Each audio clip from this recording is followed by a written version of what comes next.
హరీష్ రావు గౌరవ స్పీకర్ గారికి దయచేసి, ఎందుకంటే ఇక్కడ పెద్దలు పోచారం శ్రీనివాస్ రెడ్డి గారు స్పీకర్గా పనిచేసిన వాళ్ళు కూడా చాలామంది ఉన్నారు.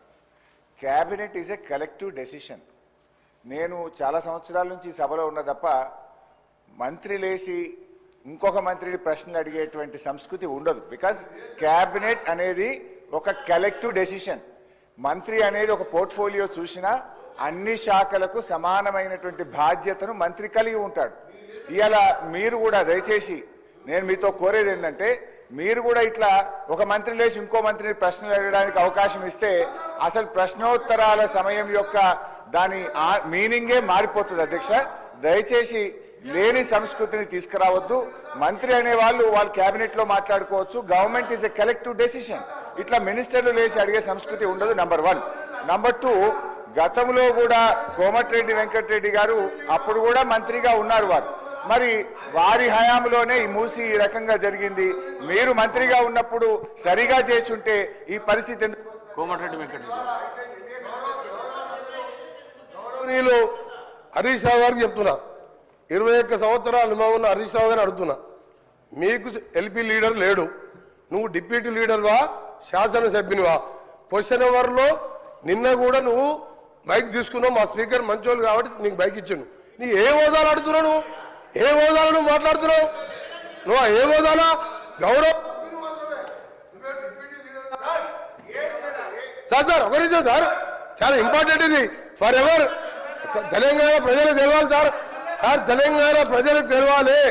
తెలంగాణ ప్రజలకు ప్రతిపక్ష నాయకుడు సంవత్సర కాలంగా సభకు రాకపోవడం ఈ సభనే కాదు, తెలంగాణ ప్రజలని అవమానపరిచినట్టుగా ప్రజలందరూ అనుకుంటారు. అధ్యక్ష, ఈయన డిప్యూటీ లీడరా సార్?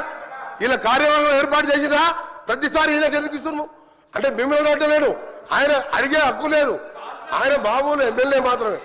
అందుకనే గౌరవ చెప్తున్నా, నా బాధతోని నల్గొండ ప్రజల కడుపులో ఆవేదన, ఫ్లోరైడ్ మూసి నీళ్లు చచ్చిపోతున్న సార్. మధ్యలో పేదవాళ్ళు, డబ్బున్న వాళ్ళు హైదరాబాద్కి వచ్చిండు, డబ్బు లేని దళితులు గిరిజనులు నల్గొండలు చచ్చిపోతున్నారు. అంత కనికరం లేదు సార్ వీళ్లకు. ఎస్ఎల్బిసి సొరంగం 70% పూర్తి చేశాం. ఇరిగేషన్ మినిస్టర్గా ఉండి ఒక్కసారి సొరంగం రాలే. ఆయన నల్గొండ గురించి కానీ నా గురించి మరి మాట్లాడే హక్కు లేదు అధ్యక్ష. ఆయన ఒక గౌరవ శాసనం చెప్పుడు మాత్రమే, డిప్యూటీ లీడర్ కాదు, సిఎల్పి సెక్రటరీ కాదు, లీడర్ లేడు వాళ్లకు. వాళ్ళ సార్ మాట్లాడేది.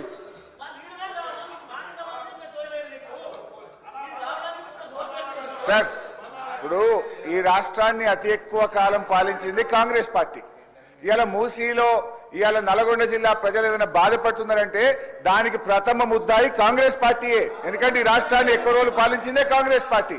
మీరేం చేసిందని మమ్మల్ని మాట్లాడుతున్నారు.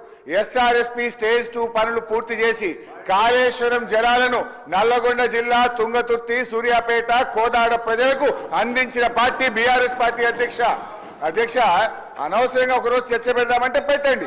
కాంగ్రెస్ పాలన ఏం చేసిందో మేమేం చేసాము. జరుగుతున్నది క్వశ్చన్ అవరు. క్వశ్చన్కు సూటిగా ప్రశ్నకు ఆన్సర్ జరిగితే 10 ప్రశ్నలు వచ్చేటువంటి అవకాశం ఉంటుంది. ప్రతిరోజు 3 ప్రశ్నలకు 4 ప్రశ్నలకే సభ పోతుంది కనుక దయచేసి మీరు ఒక్కొక్క ప్రశ్నను సూటిగా ప్రశ్న సమాధానం చెప్పేట్టు చూడండి. మంత్రులు లేచి రాజకీయ ప్రసంగాలు చేస్తే మేము ఇంటరప్ట్ చేయాల్సి వస్తుంది. దానికి అవకాశం ఇవ్వద్దని మిమ్మల్ని కోరుతున్నాం. గౌరవ సభ్యులు. Thank you sir. సార్, ఈ ప్రశ్నోత్తరాల సమయం చాలా కీలకమైంది.